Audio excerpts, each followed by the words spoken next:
Abra sua Bíblia para a segunda carta que Pedro escreveu para a igreja, capítulo de número 2.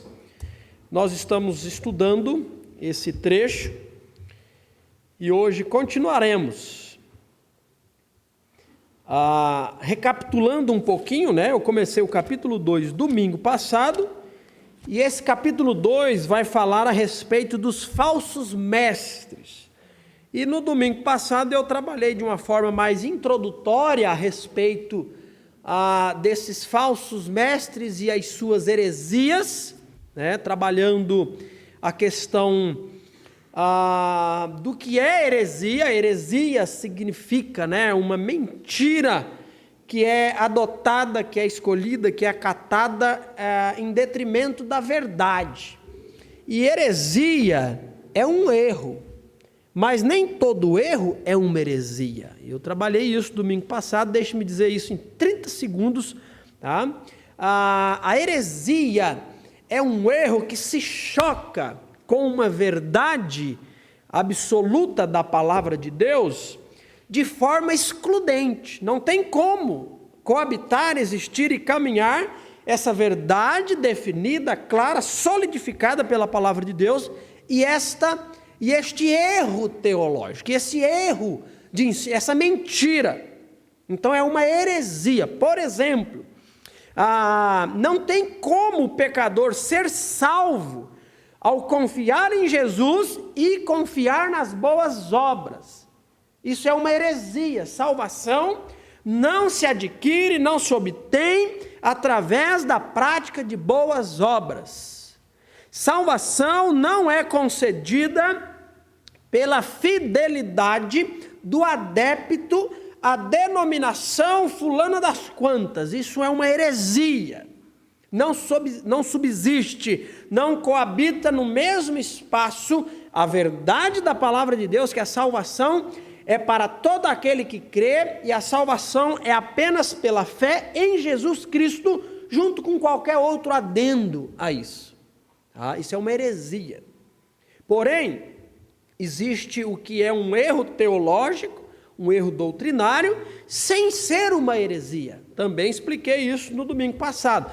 Apenas dou o exemplo dado sobre a seguinte observação. Nós cremos que Jesus voltará para buscar a sua igreja. Nós cremos nisso pela palavra de Deus e cremos pela palavra de Deus que a volta de Cristo, que o arrebatamento da igreja se dará antes da tribulação. Existe, irmãos que creem igualmente que Jesus volta para buscar a sua igreja, mas que a volta de Jesus se dará depois da tribulação. Nós entendemos que isso é um erro, mas ninguém diz que isso é heresia, porque nós estamos ligados pela verdade fundamental de que a igreja pertence ao Senhor e Ele voltará para buscar a sua igreja. Então isso é um erro, mas não é uma heresia. O texto está falando de falsos mestres que ensinam heresias destrutivas. É disso que o texto está dizendo, e hoje eu gostaria de olhar um pouco mais de cuidado para o texto, tá? Se tivéssemos tempo, eu leria novamente o capítulo todo. Não farei isso, lerei do versículo 1 ao 11 apenas. Acompanhe comigo. Contudo, assim como surgiram falsos profetas entre o povo de Israel, também surgirão falsos mestres entre vocês. Eles ensinarão heresias destrutivas e até negarão o mestre que os resgatou, trazendo sobre si mesmos repentina ou destruição repentina. Versículo 2. Muitos seguirão a imoralidade vergonhosa desses mestres, e por causa deles o caminho da verdade será difamado. Em sua ganância, inventarão mentiras astutas para explorar vocês, mas eles já foram condenados há muito tempo, e sua destruição não tardará. Versículo 4. Pois Deus não poupou nem os anjos que pecaram. Ele os lançou no inferno, em abismos tenebrosos, onde ficarão presos até o dia do julgamento. Não poupou o mundo antigo, mas protegeu Noé, que proclamava a justiça, e 7 pessoas de sua família, quando destruiu com um dilúvio o mundo dos perversos. Mais tarde, condenou as cidades de Sodoma e Gomorra e as transformou em montes de cinzas, como exemplo do que acontecerá aos perversos.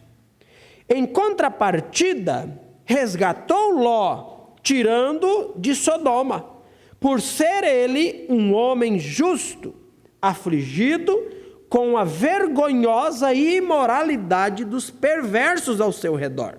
Sim, Ló era um homem justo, cuja alma justa era atormentada pela maldade que via e ouvia todos os dias.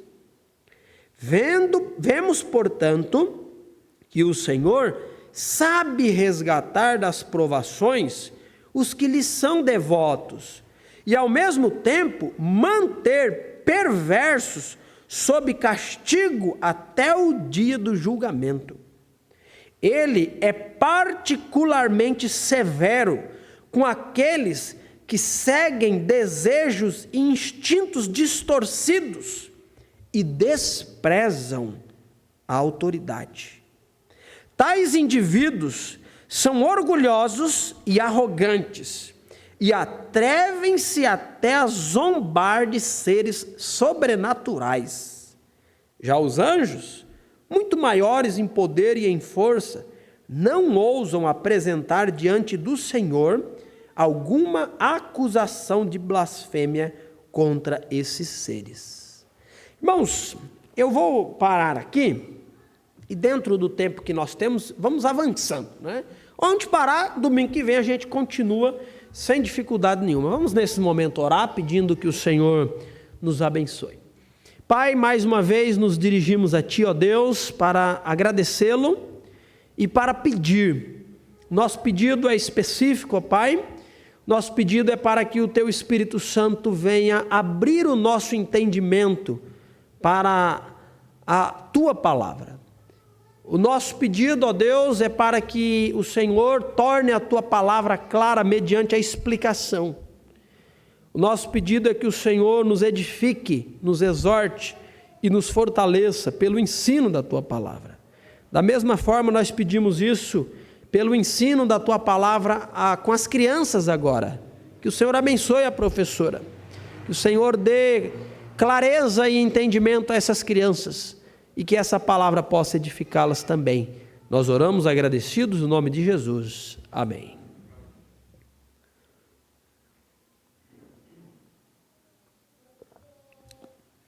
Irmãos, ficou claro na leitura que quando Pedro fala desses falsos mestres, fica claro que não se trata de pessoas, simples, com boas intenções, não se trata de pessoas ingênuas, mas se trata exatamente de algo sagazmente arquitetado.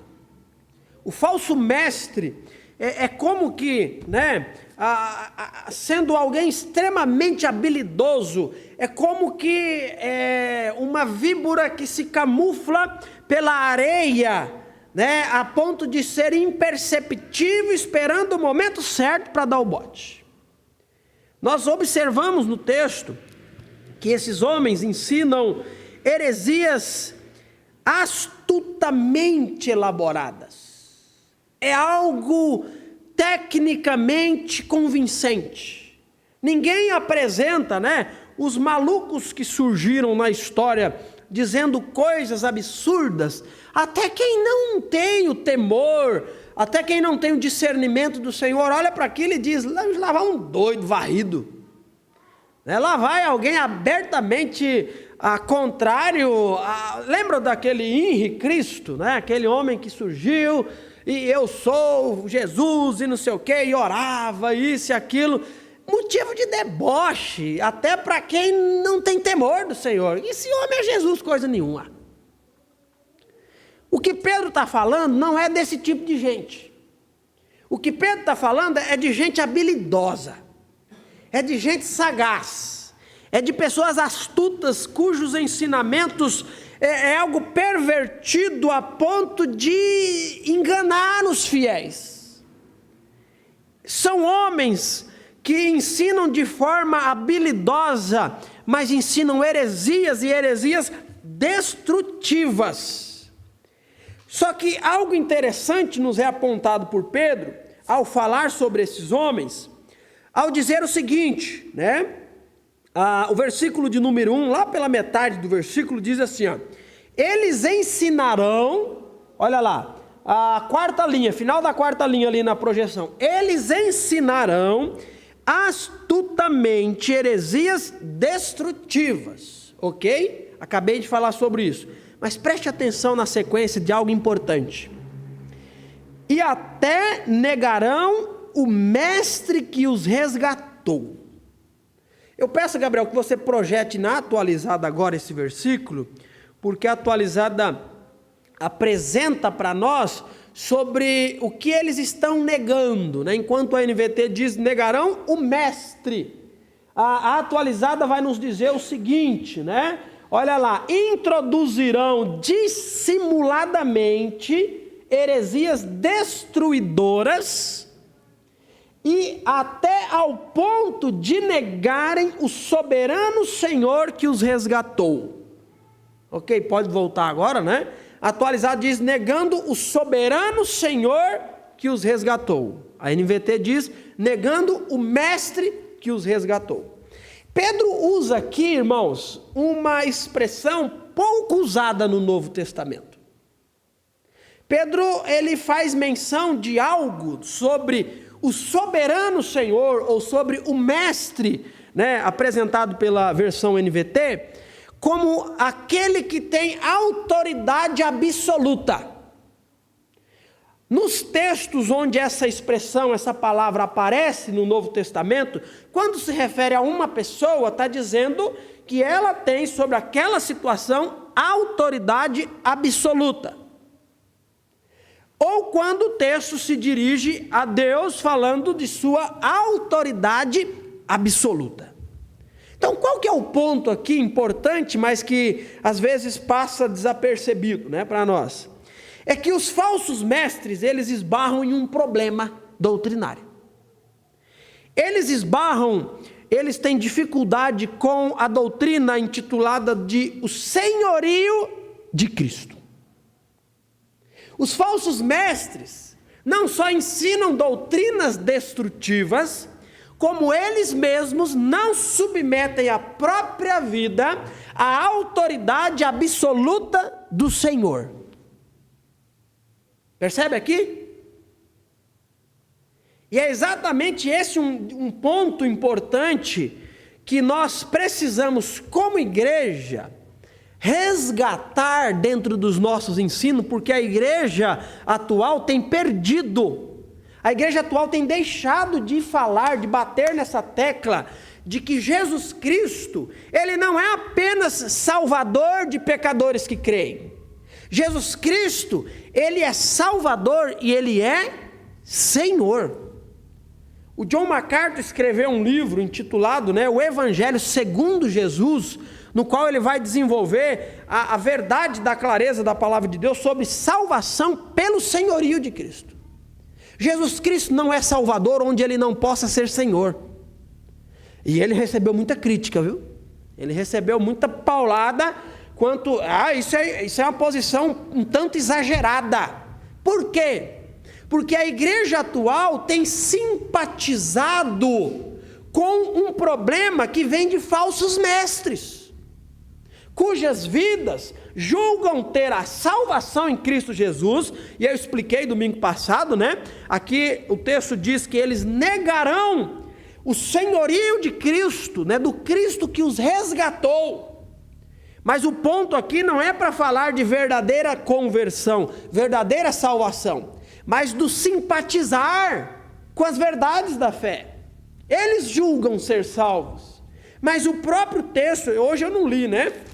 Mas o próprio texto de Pedro, quando fala dos falsos mestres, lá no final, não vai chamá-los de ovelhas, não vai compará-los como ovelha que seja rebelde, ovelha, né, que fugiu do aprisco. Pedro vai falar que eles são igual porcos e cães, não são ovelhas do aprisco do Senhor. Então essa conversão não é uma conversão, é um convencimento, é o lobo disfarçado de ovelha. Mas uma coisa fica evidente: o Senhor Jesus Cristo não é Senhor sobre a vida deles. E junto com isso eu quero trazer para nós, irmãos, não só apenas um estudo para falar dos falsos mestres, tá? Que é o que Pedro vai pontuar para nós, mas eu quero trazer uma verdade prática de que aquilo que é normalmente ensinado e vivido por falsos mestres, às vezes tem sido algo palatável a nós, algo que parece-nos como algo bom, algo muito próximo de nós, e esse ponto é sobre isso, tá? Quantos de nós temos esquecido a verdade de que o Cristo que morreu na cruz para resgatar a sua vida do inferno, deve ser o Senhor da sua vida? Pastor, eu não nego isso não, pastor. Misericórdia, está repreendido. Não nega como? Em palavras? Claro que não. Mas nega em atitudes. Mas nega em atos. O que é... a expressão que Pedro usa é para falar daquele que tem autoridade absoluta. É aquele que comprou, que resgatou, que pagou pelo escravo. Ele é o Senhor, ele é o dono absoluto. E qual que é a ideia de alguém que tem negado o senhorio de Cristo? Não em palavras, não de forma objetiva, não declaradamente, mas inconscientemente tem trilhado, não submetendo-se ao senhorio de Cristo, através das atitudes, irmãos. O que a palavra de Deus diz sobre aquele que é propriedade do Senhor? Que ele é o que do Senhor? 2 Pedro capítulo 1, versículo 1, eu preguei recentemente, né? Essa é a 8ª mensagem. Gastei 2 mensagens de forma introdutória, onde Pedro diz o seguinte, versículo 1 do capítulo 1. Eu, Simão, Pedro, escravo e apóstolo de Jesus. Alguém que foi alcançado por Cristo, foi salvo pelo Senhor, é um escravo do Senhor. Jesus é o seu dono absoluto. Jesus é aquele que manda sobre a sua vida. Vamos submeter-nos, cada um de nós, ao senhorio de Cristo de forma prática. Como o Senhor quer comandar a sua propriedade, a propriedade que lhe pertence. De que forma? Como deve agir, como deve ser o salvo que vive debaixo do senhorio de Cristo? Ele lerá ou ele não lerá a palavra do Senhor? Deve ler. Por quê? Ai, pastor, eu não sinto nada para ler, eu não tenho vontade. Não é questão de vontade, é questão de obediência. Questão de obediência. A oração, junto com a palavra, leitura da palavra de Deus, disciplina espiritual. Para quem? Para quem é espiritual. Se tu não lê, se tu não ora, está vivendo debaixo do senhorio de Cristo? Não está. Isso é característica de quem, segundo Pedro? De um falso cristão. Especificamente, sendo fiel ao texto, de um falso mestre. Ufa, me salvei agora, não estou debaixo do senhorio de Cristo, mas não sou falso mestre. Irmãos, condenação dá certa. Jesus não salva ninguém que ele não santificará. Onde há salvação, há santificação. Onde há salvação, há, pela palavra de Deus, crescimento espiritual, santificação. Eu não quero ser hipócrita ou fazer, o que a palavra de Deus não faz, que é apresentar uma ideia errada. Eu quero ser fiel à palavra de Deus. E a palavra de Deus diz assim, que a semente que caiu no solo bom, ela cresceu, e ela desenvolveu, e ela produziu frutos. Não tem semente do evangelho verdadeira que nasça e crie raízes sem produzir frutos. Mas a palavra de Deus diz, um produziu 30, outro produziu 60 e outro produziu 100. É diferente. Mas não existe salvação sem frutificação. Não existe salvação sem transformação. Não existe Cristo Salvador que não seja Cristo o Senhor. O que Romanos diz? Se com a tua boca confessares que Deus o ressuscitou dos mortos e em teu coração creres, serás salvo. É o senhorio de Cristo. Como que deve ser a vida daquele que é escravo do Senhor em relação a estar reunido com a igreja do Senhor? Algo relapso? Algo a estar na agenda, dentro da lista de prioridade, em 10º lugar, aonde os imprevistos reinam sobre essa agenda? É assim? Se Jesus é o Senhor, se for possível, você estará onde no dia do Senhor? Na casa do Senhor. Às vezes não é possível, irmãos. Às vezes não é possível. Amanda está hoje, eu já sei que domingo que vem a Amanda não está. Por quê? Escala. Domingos perdeu o encontro dos casais porque no sábado que vem vai estar trabalhando. Vem falar comigo, pastor, mudou, pastor. Domingos, por força maior. Aí eu falei para ele, vamos no outro. Vou ver se é possível. Então, se Jesus manda na sua vida, se Ele é o seu Salvador e Ele é o seu Senhor, a sua vida vai ser de obediência. Não automático, irmãos. Quem dera se fosse automático. Olha, eu gostaria, de verdade, seria mais fácil. Nem precisar pensar, nem precisar de esforço nenhum. Mas a vida cristã não é assim. Ele não nos fez robozinhos programados. Nós exercemos vontade sobre obedecer. Nós salvos em Cristo Jesus. Para estar aqui, você teve que querer, você teve que se mexer. Você teve que se arrumar, você teve que botar, Vamos, olha aqui, olha o horário, olha isso. É a participação, irmãos. É o envolvimento, é a ação. Mas tudo isso debaixo daquele que manda sobre nós, sobre as nossas vidas. Por que eu vim aqui hoje? Claro que com o passar do tempo a gente vai desenvolvendo um gosto a ponto de... É motivo de alegria estar aqui, ver os irmãos. Para mim é um motivo de alegria poder ensinar a palavra de Deus para os irmãos. Agora, isso é consequência de...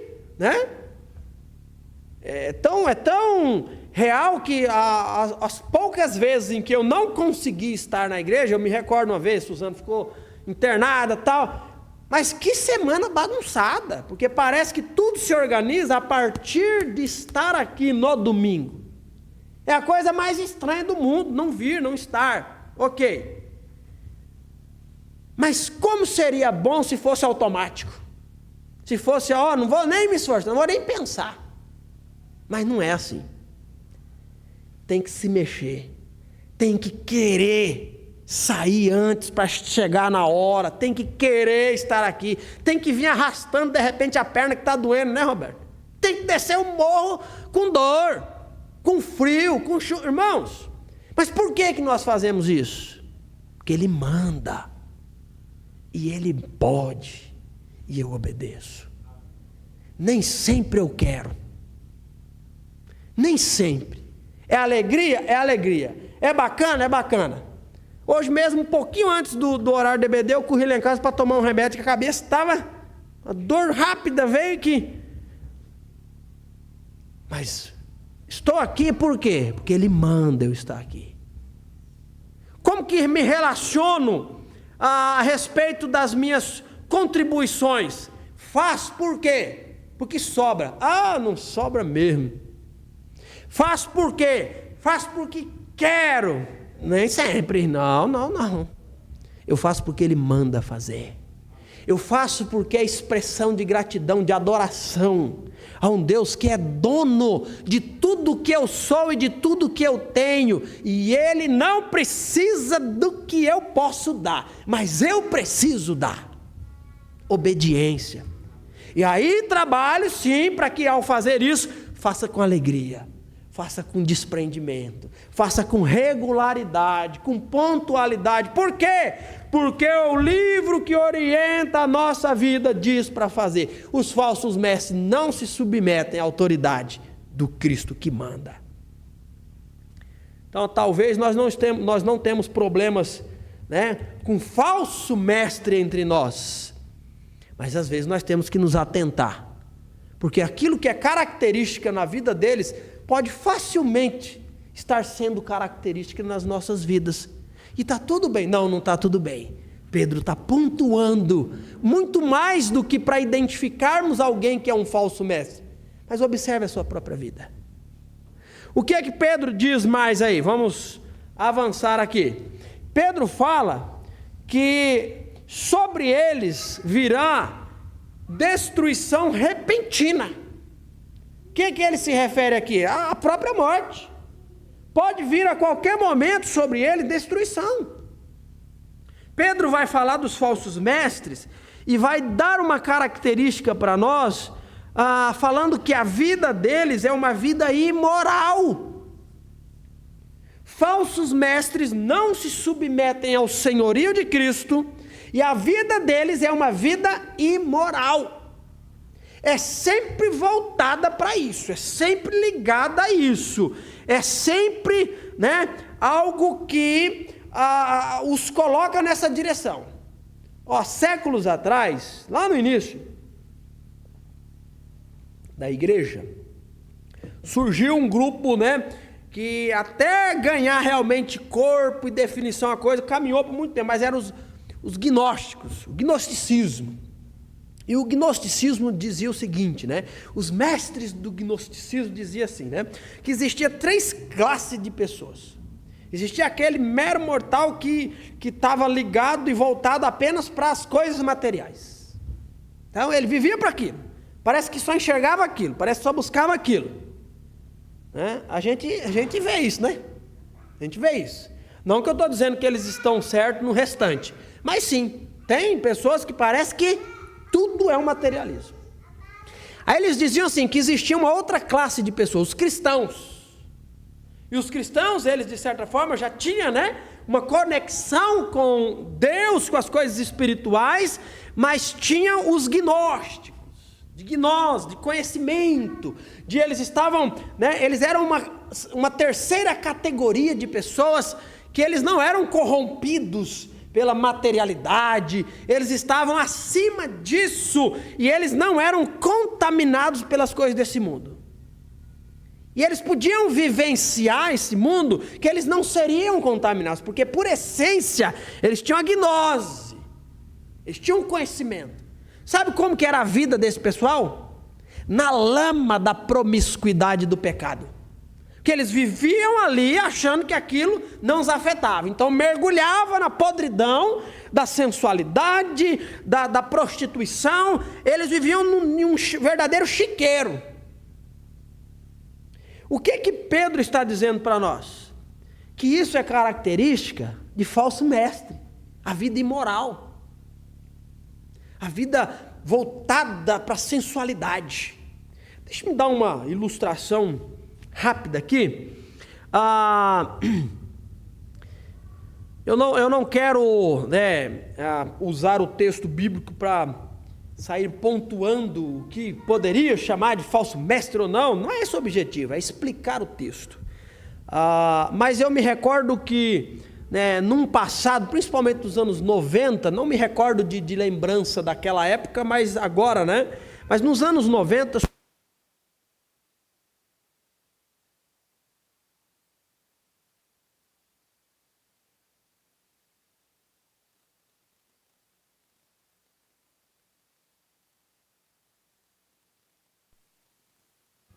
Som, ok. Surge no cenário dos anos 90 um pregador muito articulado, um pregador muito reverenciado e habilidoso, e, né, falava com autoridade, expunha a palavra do Senhor, pertencendo a um grupo conservador e, né, ganhando muita notoriedade. Aí, com o passar do tempo, esse homem, ele caiu em adultério. Esse homem, né, não que fosse revelado na época, mas hoje ele mesmo testemunhando, né, quando seu filho fez 18 anos, o filho chegou para ele e disse: pai, eu não consigo me apaixonar por uma mulher, eu tenho atração por outro homem. Então ele passa a fazer uma releitura do evangelho. O evangelho que aceita, o evangelho do amor, o evangelho que não vê problema quanto a essas questões. E aí, né, o que acontece? Esse homem ainda é lembrado, né, no cenário nacional daquela época. Eu fiz um curso recentemente, vamos trocar aí, Gabriel? Ok. Eu fiz um curso, não tão recentemente, mas uns anos atrás, e aí o professor estava mencionando, né, sobre os anos 90, e sobre esse homem e tal, e os alunos, né, isso é o quê? Você já viu uma mensagem dele? Você já ouviu um sermão dele? E eu nunca tinha ouvido. E eu fui ouvir um sermão do homem. E o homem é articulado mesmo, era habilidoso. Mas na primeira mensagem que eu já fui ouvir do homem, a ilustração que ele deu era uma ilustração envolvendo sensualidade, da qual, anos depois, ele mesmo caiu. O que acontece? Hoje fica fácil, né, depois de toda a história acontecida, olhar e ver que, na verdade, as ilustrações que muitas vezes envolvia coisas sensuais, não era por acaso. É porque aquilo está no coração, que veio à tona pouco tempo depois. O que Pedro está dizendo para nós? Pedro está dizendo, no texto, que uma característica presente na vida dos falsos mestres é uma vida imoral. É uma vida voltada para a promiscuidade, para a sensualidade. Eu não estou aqui dando nomes aos bois, eu estou dizendo que Pedro e a palavra de Deus está dizendo isso para nós. Pedro diz para nós, olha que interessante, preste atenção aí, versículo 2. Eu vou fazer a leitura, você confirma aí para mim. Vamos lá? Eu vou pegar quem está dormindo, né? Acorda o Danival aí, Luziano. Vamos ver se... Não, ele está lendo aí, né? Então ele não vai cair, não. Cutuca o Sérgio aí, Isabel. Que o Sérgio está, né? Vamos lá. Tá não? Então tá bom. Agora que você acordou aí, né? O Cláudio estava com sono. Pelo menos estava, né? Agora não está mais. Vai que o pastor pergunta para mim, né? Então... Olha lá, eu vou fazer uma leitura e você confirma aí. Versículo 2. Olha. Alguns seguirão a imoralidade vergonhosa deles. Muitos, irmãos, abre o olho aqui para isso. Aqui não é só um relato da época, porque não é isso necessariamente o ponto. A igreja está perseguida, a igreja está dispersa, e a igreja dispersa, perseguida, né, flagelada, já está tendo problema com falsos mestres. Mas isso aqui é uma palavra profética. Isso aqui Pedro está falando, né, como revelação para nós, que seguirá o ensino desses falsos mestres e uma própria realidade de vida, não poucos, mas muitos. Isso aqui faça a leitura. Observe o cenário que nós vivemos. Não é uma pequena multidão que não se submete ao senhorio daquele que manda e diz como tem que ser a vida daquele que é salvo. É uma multidão que em nome da palavra de Deus, que em nome do Jesus amoroso, do Jesus que perdoa a todos, tem uma vida que não condiz com o que a palavra de Deus espera de um salvo. É uma multidão. Na verdade, irmãos, isso não é uma novidade que Pedro está trazendo. Essa é uma novidade que sempre existiu, que o próprio Jesus falou. O caminho que leva à vida eterna não é um caminho largo, é um caminho estreito. E o caminho largo que conduz à perdição não é um caminho seguido por alguns, é um caminho seguido pela maioria, pela multidão. Deixe-me dar um exemplo do que seria uma mensagem mais fácil de ter um público maior. Preste atenção, eu vou seguir aqui um raciocínio, tá? Não é difícil fazer isso, é fácil. É muito fácil fazer isso. E eu quero depois que você entenda qual mensagem atrai mais. Qual mensagem vai dar maior resultado. Essa é a primeira mensagem aqui, tá? A mensagem do Jesus que te ama. De Jesus que quer ser o seu Salvador. E a gente ouve e diz, amém.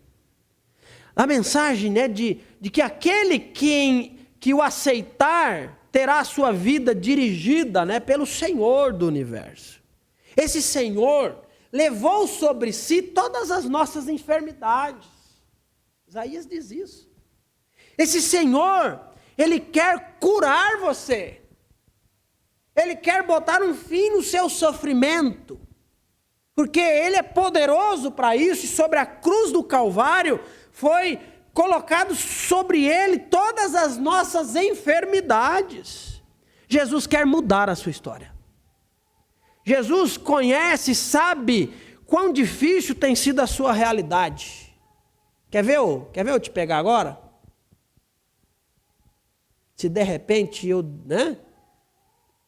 um tom de voz diferente, um piano, sendo apertado ali, de uma forma dissonante, alguma coisa nesse sentido, eu trazer uma palavra de Deus para você aqui, e dizer assim, irmãos, tem muitos entre nós aqui, que já tem pensado em desistir, que tem enfrentado os problemas, cuja percepção parece para você que os problemas são mais poderosos do que você. Talvez você entrou nessa noite aqui sem esperança mais, desanimado, tentando desistir. Eu tenho uma mensagem de Deus para você. Eu tenho um recado de Deus para você. Não duvide, creia. Jesus, Ele quer mudar a sua sorte. Você que tem enfrentado problemas, você que tem enfrentado decepções, você que tem enfrentado privações, você que tem enfrentado a escassez, a dor, a luta, o desemprego. Jesus é o dono da prata e do ouro. Ele quer mudar a sua sorte. Jesus quer dar cura. Se você crê, Ele é poderoso para isso. Nós vamos fazer o seguinte, nós vamos fazer um ato de fé nessa noite. Eu quero que você levante do seu lugar, que você venha aqui para demonstrar para todos e para o Senhor que você acredita.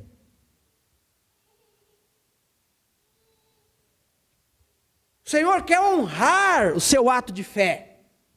Nós vamos recolher uma oferta aqui. E como um ato de fé daquele que crê no Senhor, que pode suprir a sua necessidade, faça como aquela viúva que doou tudo que tinha. Talvez você não tenha nada, mas os 10 centavos que você tem é muito para Deus. Ele vai mudar a sua sorte. E aí? Irmãos, não parece uma mensagem de Deus, irmãos? Não parece? Não está entremeado com versículos bíblicos, com verdades da palavra de Deus? Mas não está astutamente, colocado situações aonde, o próprio texto aqui diz sobre os falsos mestres, que, olha só o versículo 3, olha o versículo 3, irmãos. Em sua ganância inventarão mentiras astutas para explorar vocês.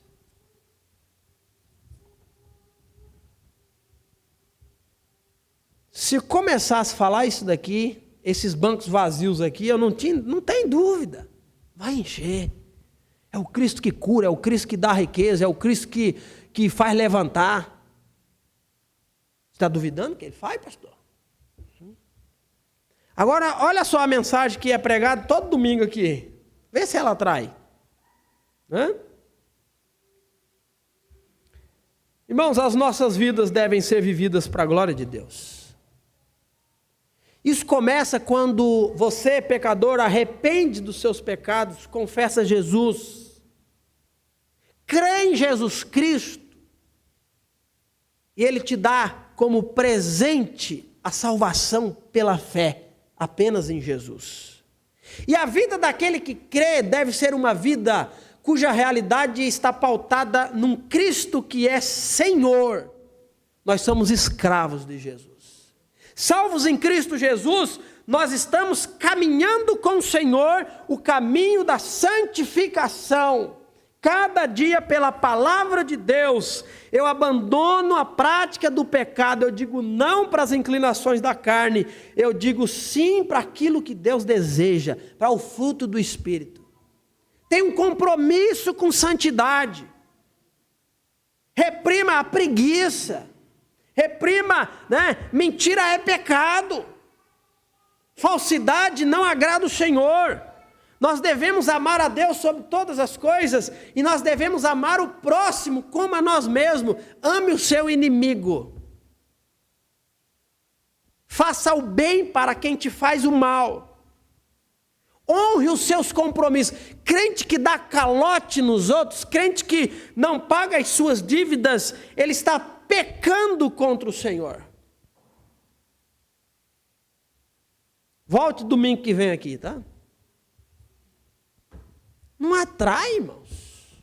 Não atrai.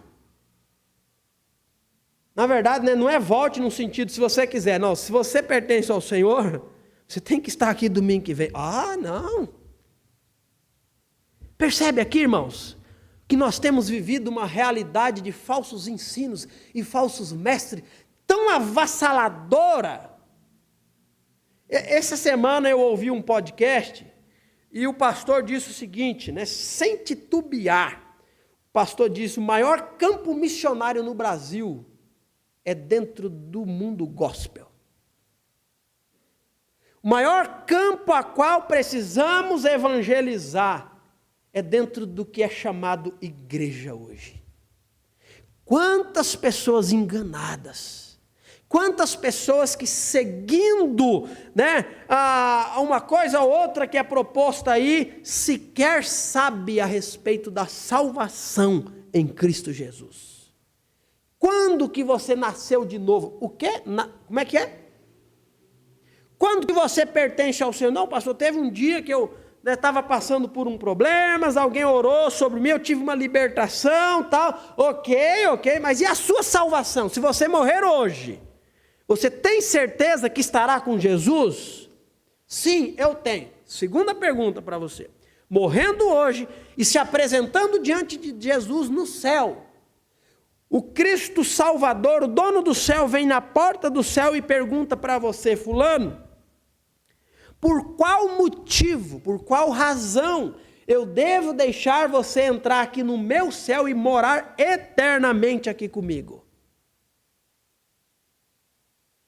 Eu não vou chutar um percentual de quantas pessoas, mas eu não tenho medo de dizer que dentro do grupo evangélico brasileiro hoje, a grande maioria não teria o que dizer para Jesus sobre o motivo pelo qual ele deve morar no céu. Mas expulsou demônio, mas botou a mão na cabeça de um, mas fez a obra, mas cantava como um roxinol de Jesus, mas não pertencia a Jesus. Mateus capítulo 7, versículo 20 ao 22. Nem todo que me diz Senhor, Senhor entrará no reino dos céus, mas somente aqueles que de fato Complete o versículo. Projeta aí, Gabriel. Somente, apenas aqueles que de fato fazem a vontade de meu Pai que está no céu. Deixa eu parafrasear, deixa eu dar uma paráfrase a esse versículo final aqui. Somente, apenas, de fato, aqueles cuja realidade de Cristo é o Senhor da sua vida. Aquele que obedece, aquele que faz o que Ele manda, aquele que obedece, então ele já se arrependeu dos pecados. Ele confessou Jesus Cristo e em obediência ele serve a esse Senhor. Somente esses entrarão no reino dos céus. Aí Jesus diz o seguinte, olha se não é para sacudir a igreja brasileira esse texto. No dia do juízo muitos me dirão, Senhor, Senhor, não profetizamos em teu nome? Não expulsamos demônios em teu nome? E não realizamos muitos milagres em teu nome? Eu, porém, responderei, nunca os conheci. Afastem-se de mim, vocês que desobedecem à lei. Pedro está falando dos falsos mestres e os falsos ensinamentos. Falsos mestres não são pessoas espantosas que prometem ou ensinam coisas escabrosas. Mas olha aqui, irmão, expulsando demônio, profetizando, curando, realizando prodígios. Mas que não se submetem ao senhorio de Jesus. Pedro vai dizer o seguinte, a condenação deles. Versículo 3, viu, Gabriel? Mas eles já foram condenados há muito tempo, e sua destruição não tardará. Já está lavrado, já está decretado. Pessoas assim serão lançadas no inferno. Aí Pedro vai dar 3 exemplos. Pedro vai falar dos anjos que pecaram e por causa do seu pecado foram aprisionados, dos anjos cuja realidade celestial não foi preservada, mas de livre e espontânea vontade desobedeceram à ordem de Deus. E o que aconteceu com esses anjos? Foram condenados. É isso que Pedro está dizendo. Pedro vai falar do dilúvio. O que aconteceu no dilúvio? Apenas Noé e sua família era uma família justa, que pregava a justiça, que vivia para o Senhor. E toda a humanidade corrompida. O que aconteceu? Deus julgou a humanidade perversa. Deus destruiu todos, salvando apenas Noé e 7 membros de sua família. O que acontece? Como exemplo aqui, Pedro diz, você tem dúvida de que os falsos mestres já estão condenados? Serão condenados, está certo isso? Você tem dúvida disso? Lembra de Sodoma e Gomorra? Deus salvou apenas Ló e a sua família. E a mulher de Ló ainda se perdeu no meio do caminho, né? Que desobedeceu, olhando para trás e virou uma estátua de sal. Você acha que Deus não vai destruir? Olha para esses exemplos. E aí Pedro vai destacar o seguinte, a verdade de que o Senhor, Ele sabe livrar da destruição aquele que é fiel, aquele que é servo do Senhor. Deus livra da destruição, né, aquele que lhe pertence. Mas os falsos mestres e aqueles que seguem seus ensinamentos serão destruídos, isso já está certo. Então, irmãos, concluindo nesse momento, é uma mensagem dura essa de Pedro. E o nosso objetivo não é, a partir desse texto, fazer uma leitura identificando falsos mestres. Eu penso que não é esse o objetivo. Embora fique muito claro, muita coisa para nós. Mas o objetivo é o seguinte, irmãos. Para que não suceda de, com o passar dos anos, começar a existir falsos ensinamentos nesta igreja, ou para que não suceda o viver de falsos ensinamentos, talvez não vindo de falsos mestres necessariamente daqui, mas entre nós vivermos uma vida não debaixo do senhorio de Cristo, uma vida voltada para a sensualidade, para a ganância, como algo presente na vida de quem não pertence ao Senhor. Para que não exista, nós temos que fazer algo. Prezar por este livro e pelo que ele diz. Não é à toa que Pedro termina o primeiro capítulo e antes de entrar sobre o ensino dos falsos mestres, ele vai dizer que toda palavra de Deus foi inspirada. Ele vai dizer que toda a palavra do Senhor, e ele cita, nós temos os profetas, é confiável. Então, irmãos, leiamos a palavra, vamos estudar essa palavra, esteja presente nas oportunidades de ensino dessa palavra, se dobre a essa palavra, obedeça a esta palavra, e nós não teremos tanta dificuldade de ficar enamorados com o ensino sutil de falsos mestres. É sutil, te engana. Só será possível se livrar pela palavra de Deus. Como que está a sua vida e a palavra? Qual o relacionamento? Às vezes nós nos acostumamos tanto com o sagrado, que até a leitura, até o tempo nosso com a palavra de Deus, ele é no piloto automático. Nós conseguimos ler, nós conseguimos ouvir, nós conseguimos estar aqui, sem com que o nosso coração de fato esteja conectado com isso. Cuidado. Será muito atraente para você um ensino sutil de um falso mestre. Olha, eu tenho pensado que eu acho que não é bem por aí não. Está muito exagerado esse negócio aí. Está subindo muito esse sarrafo aí, está ficando difícil. Continuar assim, não vai vir ninguém, vai embora. Se for assim, que seja. Mas jamais por deixar de ensinar a palavra de Deus. Que o Senhor nos proteja de nós mesmos e da avalanche do peso que nós temos de muitas, talvez a maioria das igrejas que já estão negociando princípios inegociáveis para alcançar, para receber, para ter mais. Jesus, o dono do evangelho, Jesus, o dono da igreja, certo momento, anunciando, pregando, olha para a multidão e diz: vocês estão aqui por causa da comida. Vocês estão aqui para receber milagre. E aos discípulos, né? Senhor, isso, Jesus, olha, vocês também não querem ir embora?